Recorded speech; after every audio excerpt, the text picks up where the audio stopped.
Well, hello, my friends. I am so excited to be here with Janyne Emsick. She is the CEO of YourExecutiveCoach.com. We're here to talk about a really exciting event coming back for its 10th year. Janyne, thank you so much for joining me. Oh, thank you, Andy. It's great to see you.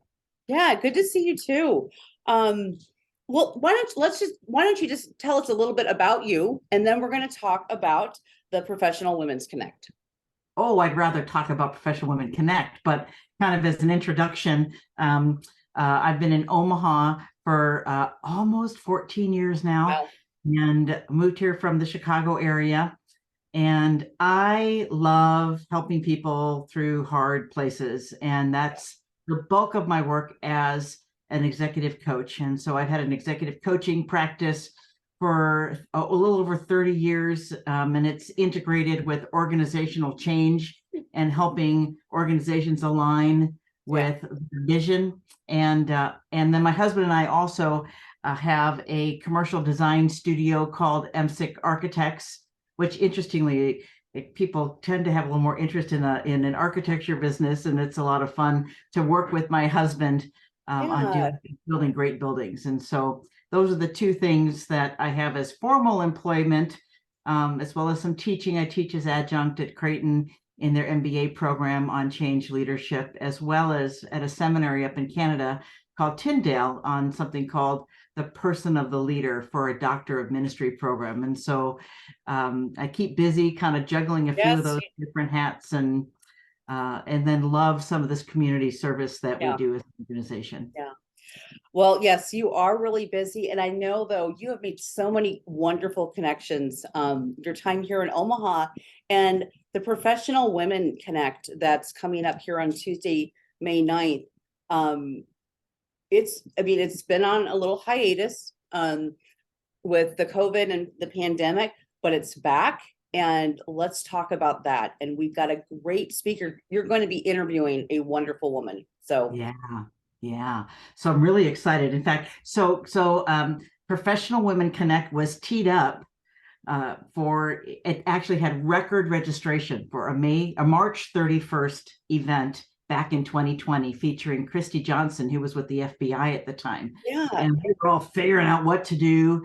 And the FBI was closing everything down, and we closed it down, and actually provided this opportunity to pivot and open up a virtual experience. And we had folks attending from around the world, which was really fun. Wow, yeah. But this is the first time we're back in person, and we've missed our 10th anniversary. So we're going to belatedly celebrate our 10th anniversary, featuring Dr. Joanne Lee, who is the 16th Chancellor of the University of Nebraska, Omaha.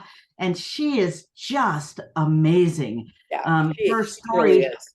Yeah, her story, she's a child of parents who escaped communist China and went to Hong Kong, which is fascinating enough because they were entrepreneurs in Hong Kong.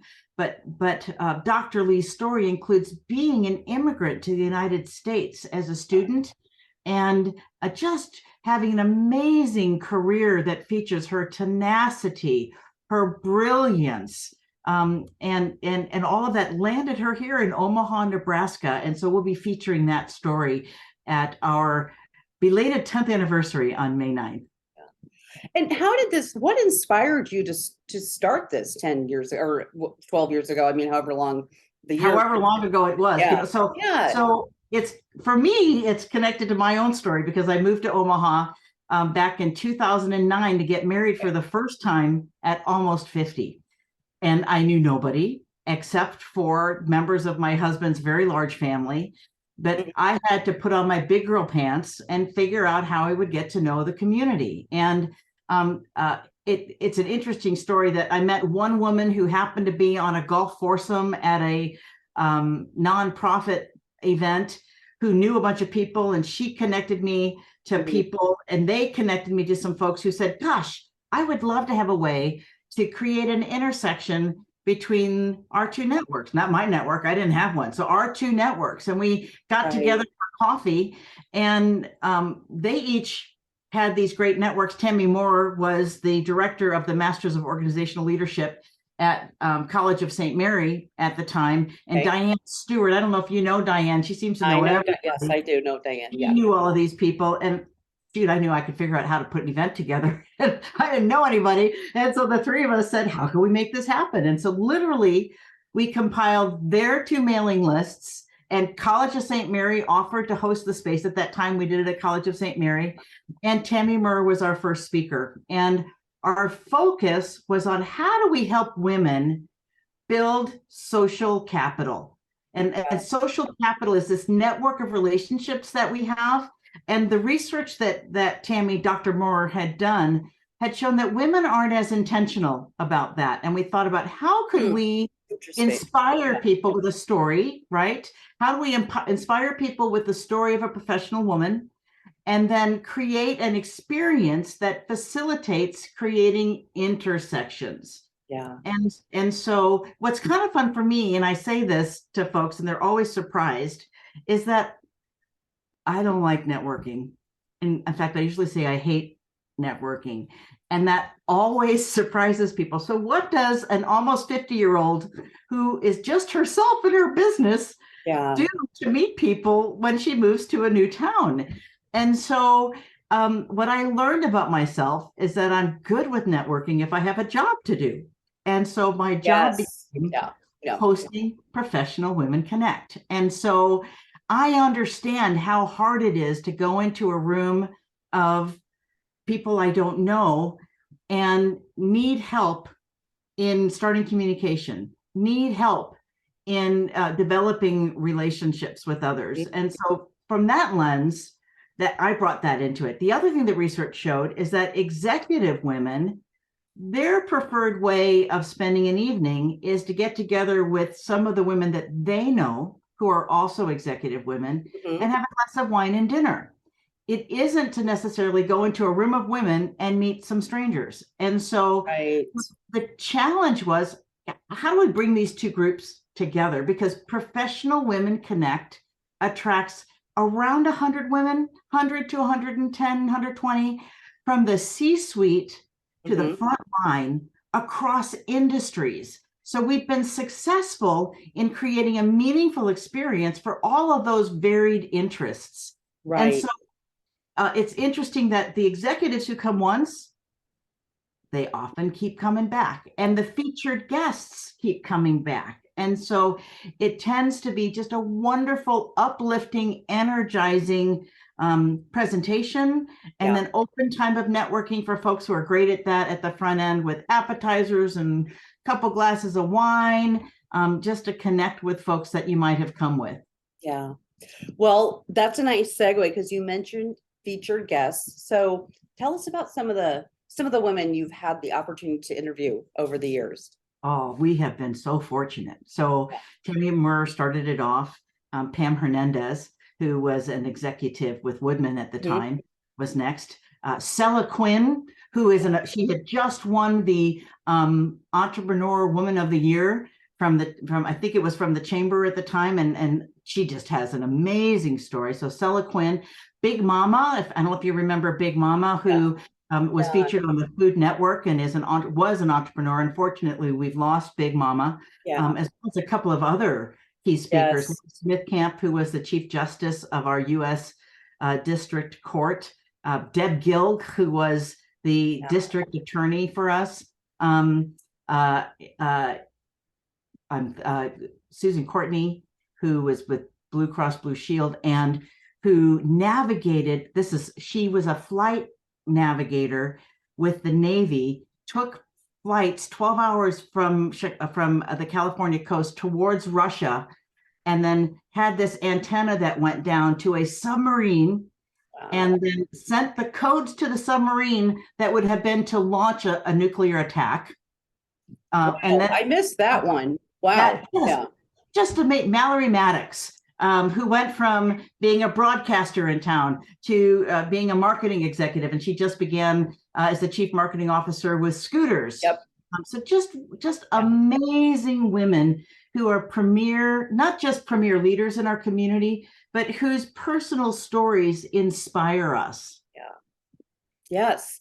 And the format of this too, It's very unique because you are up there interviewing. And it's like we're able just to have we're sitting there and it's like we're almost like a fly on the wall, so to speak. And we're able to like just tap into your conversation with whoever you're interviewing, and your questions are brilliant. And you ask questions that often aren't asked because we're learning things about these women that we really don't know. Yeah. Yeah. And they actually, it's interesting because they'll often say, as we're doing prep ahead of Mhm. time, I hadn't thought about that. I wonder why. So they actually gain a little bit of insight Yeah. into themselves. But that whole format of facilitating an interview, and then we have photos that will be featured that represent life stages, and often hairstyles and fashion across the Yes. ages, that help paint a picture of a person's story. Yeah. In my executive coaching, I always start in our first conversation with, tell me your story. And I'll say, what were your foundational years like? And they go, going all the way back then. And I really believe we lead out of our story. We learn, the research shows we learn what's good and bad, right and wrong. We learn our motivation, the things we always want to do, the things we never want to do, out of our upbringing. And that drives study in school, how we make choices is how we lead. And so that helps inform others. When we hear someone's story that has been successful, we hear how that connects to our story, and it inspires us to be more intentional in how we lead and how we show up as a team member every day. Yeah, so true. I'm going to sidebar for a moment. I do remember when you interviewed the mayor, and the photos that were in the background they were so fun to watch. And again, we're learning about this amazing woman and things that we just didn't even, you just don't know. You just don't talk about. So that's actually kind of a fun backstory, because she had just been elected. Yeah. And it was hard. Normally I go and spend an hour with somebody. I do my research, and then I spend an hour, have them walk through their life story so that I have a little bit of a structure. And then I want them to forget that conversation so that they just show up and have a conversation. And it was hard to get in. Actually, I wasn't able to get in and talk with her before it. So I met with a couple of members of her staff. I'm like, how do I get data on those foundational years? So I called the library from her little small town where she was raised, and there was a librarian who thought this was fantastic. And so she found yearbook pictures and newspaper clippings and all of these things that represented her earliest years. So when the mayor sat down and was ready to kind of give a presentation, I started showing these pictures. I remember that. Yep, arm wrestling. Who's gonna, and so we learned she's homecoming queen. I mean, all kinds of things that were very interesting. But what was most important to me coming out of that was, this again was soon after the election, somebody who had supported her opponent and worked hard in support of her opponent came up to me and said, I didn't know all of these things about her, and she deserved to win. She worked her tail off. And so that's part of that universal storytelling, that we can all gain respect for people when we hear where they come from. Yes. Yes. So, as we wrap up here, tell us a little bit more. Let's talk about the event and the registration, and how people can come, because it's coming. I mean, it's going to be here very soon. Around the corner. So now is the time. Number one, just go to PWC Omaha, Professional Women Connect Omaha, PWC Omaha, and it'll redirect you to information about the event and a link to register.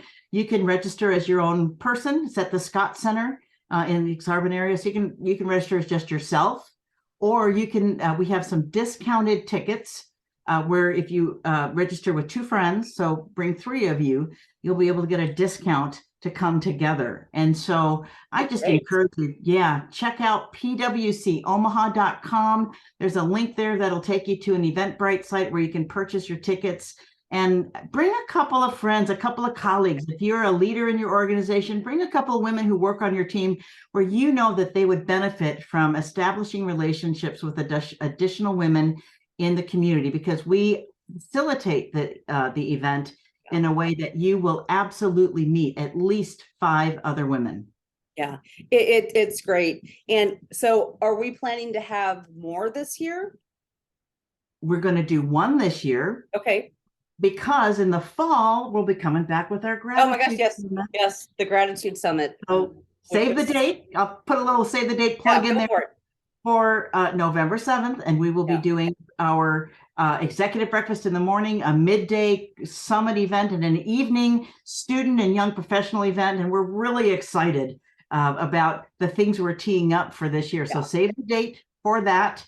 And we'll be sending that save the date out here shortly as well. So we'll be doing one in the spring, and then you'll see us again next year. Okay. I'm not sure who will have as our guest for Okay. next year. Maybe some of the folks who are watching this have some ideas of somebody who Yeah. has an inspiring story.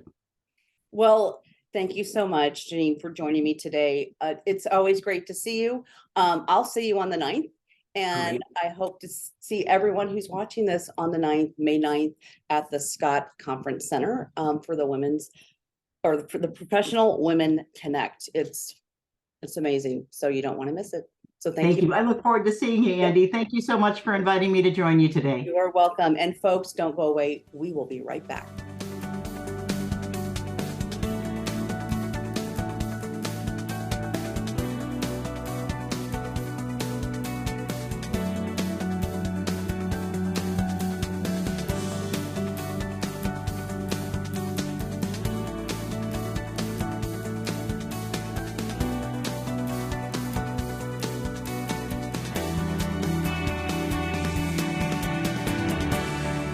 Well, hello, my friends. I'm excited to be here with Dr. Barron Breland. He is the artistic director for the River City Mixed Chorus. Barron, thank you so much for joining me today. Thanks for having me, and great to be here. I had to tell you, I'm excited about learning more about what this organization is, what River City Mixed Chorus is. I mean, I feel like I've known you for years. I've known this organization for years, and there is celebrating 40 years. There's a big concert coming up in June. Yep. But the first question, let's just tell us more about the organization and the work that you do. Sure. So the River City Mixed Chorus is a community choir based here in Omaha, but serving all of the metro area. Has a mission about building community, about enriching lives. It is primarily centered on queer people and queer people allies. So it is a safe place for people to come together and sing. Not only do they create incredible music, but it's music that matters. A lot of our concerts have messages of hope, of perseverance, of love, of bringing people together and building community. It's a beautiful, safe space, not only for the members, but for their audiences. Yeah. And you have been the artistic director, we were talking about 12 years. About 12 years, yeah. Okay. And kind of how did that happen? I mean, what brought you to this position? Sure. So I moved to Omaha to teach music at Creighton University, where I still am at Creighton, just not teaching music. But I got an email from someone who's been in the organization almost since the beginning, that they were doing an artistic director search and they were looking for a conductor. And I went tentatively to an audition, a young, I don't know how old I was. We don't say that on camera, right? How old we are. And age is irrelevant, but go. Yeah. But I fell in love with this organization from the opening audition. The openness that people had to singing, to sharing their stories, to being in a space together and creating beautiful music.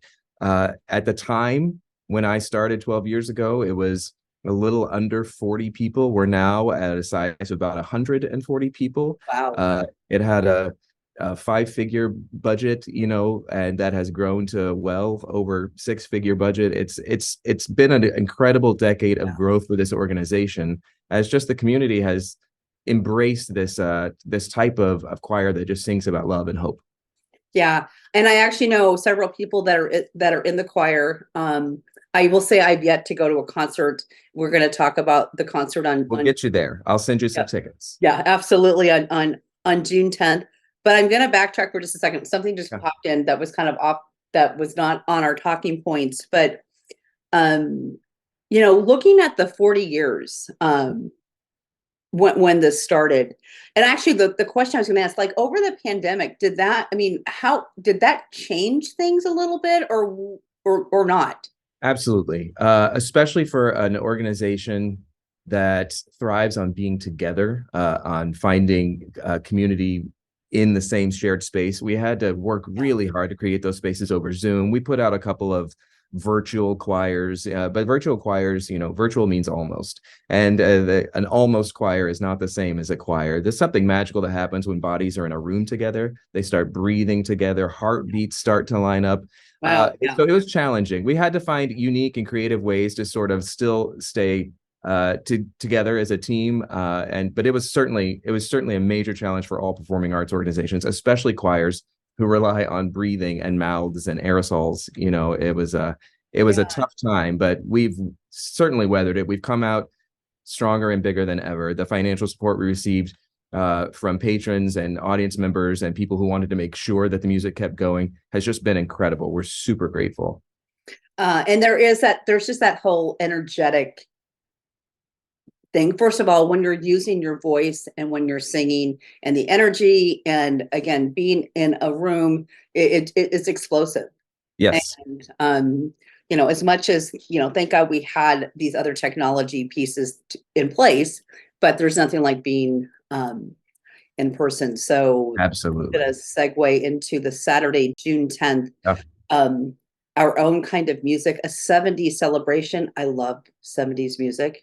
Is that talk more about that? Yeah, we're really excited about it. So like you mentioned earlier, next year is coming up for our 40th anniversary season, and we have some serious stuff planned for that. And so before we got wanted to dive into some serious historical work, we wanted to just have fun. And people love 70s music. Everybody loves 70s music. Like I mentioned, our choir's gotten to the point where we don't fit in a lot of performing spaces in Omaha. Now, some of the churches and university settings that supported us for our initial 35 years just simply aren't big enough. So it'll be at the Holland Performing Arts Center. We only perform now at the Holland and the Orpheum. We have a full 10 or 12 piece band that's playing with us. So if you like cover bands at weddings, if you like live 70s music, it's going to be incredible. There's a dance party in the lobby that's Studio 54 themed after the concert. So you can hear all of your favorite tunes. You can stay and have a drink, dance, not the whole night away. OPA will,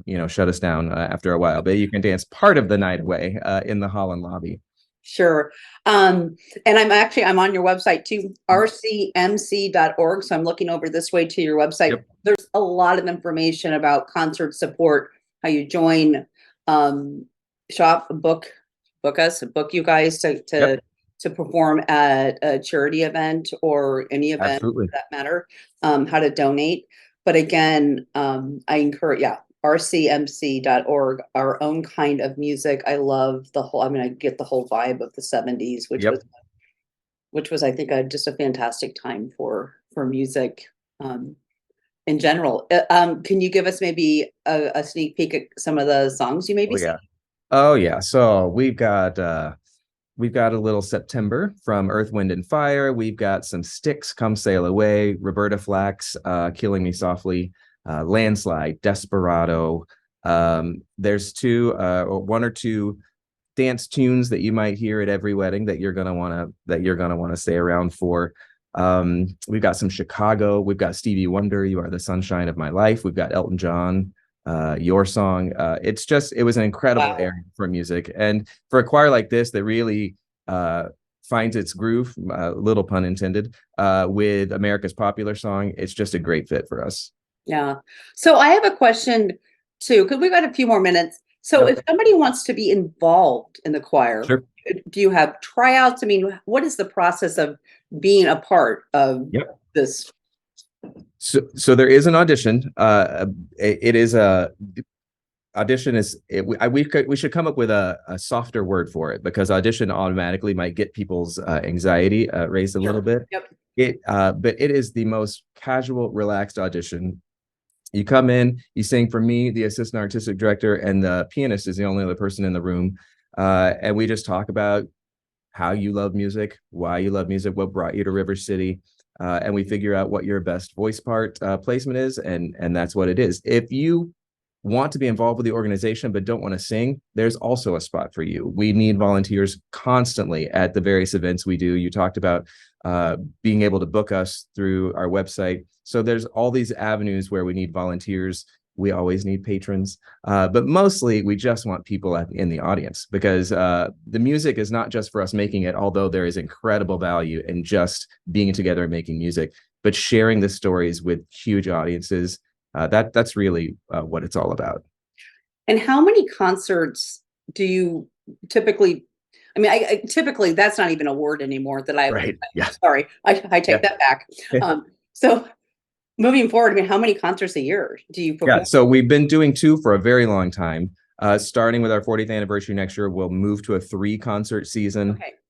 We'll have our traditional holiday concert. It's become a must-see on the Omaha Arts holiday calendar every year, right up there with all the best stuff you'll see in town. And then we'll add a March or April show in the spring. That one next year is going to be at the Orpheum. It's going to be the SATB premiere of a musical about queer history by Andrew Lippa. It's called Unbreakable. He's the composer of Wild Party, Addams Family. You've seen his Broadway works before. And then our final concert will always be in June. It corresponds with National Pride Month. Right. It's always the most celebratory. Sometimes it also can coincides with CWS, so you can watch a baseball game. You can hang out in a tent somewhere and then watch a concert and go about your day. Yeah. And yeah, I do want to, yeah, what I said was I mentioned 40 years this year, but 40 years actually is in 2024. Yep. Is when you celebrate that. And I have to forgive, I've got a blind kitty here that's wanting to join the conversation. So she may pop back over because she's like, oh, I like this. We are an inclusive organization, so bring your kitties. Yeah. Okay. So again, we talked about the June 10th. People can buy tickets. Come on, Sunny Bunny. A lot of people know Sunny because she's kind of a public figure too. They can buy tickets online. Yep. And this event is at the Orpheum. This one is at the Holland. Yeah. Oh, the Holland. Sorry. Okay. And I'm going to put her on the ground. Sorry. Zoom is very Zoom is Zoom. So it's at the Holland. So anything else you want to talk about regarding the concert and what people should know? There's probably a capacity to how many people can attend, space in the Holland, but can people buy tickets up to the day? Absolutely. There are tickets available at the door. Of course, the best seats are always gone soon. So I highly recommend people getting to Ticket Omaha, where you can get tickets right now. We also have special seats reserved for donors of a certain level. So if you also want to be interested in really good seats that way, that's something we can work out. All of that's on the website. But at the Holland, of course, right now with the beautiful weather and the Janyne Mall being such a incredible new spot downtown, you could make an evening out of it really easily, especially with the after party cash bar, raffle prizes, costume. Come in costume. Bring your kids. It's family friendly. So it'd be a great evening. So when you say come in costume, it's like come in costume of your favorite 70s person. Okay. Yeah. Whatever you would wear to Studio 54. Assuming it's family friendly, wear that and come to the party. That's awesome. Barron, thank you so much for joining me today. I look forward to actually having another conversation with you as we get closer to the 40th the 40th anniversary, but excited for this concert. And again, it's rcmc.org. So much information on the website. And we look forward to seeing everybody on Saturday, June 10th at the Holland Center. Perfect. Thank you so much. All right. Thank you.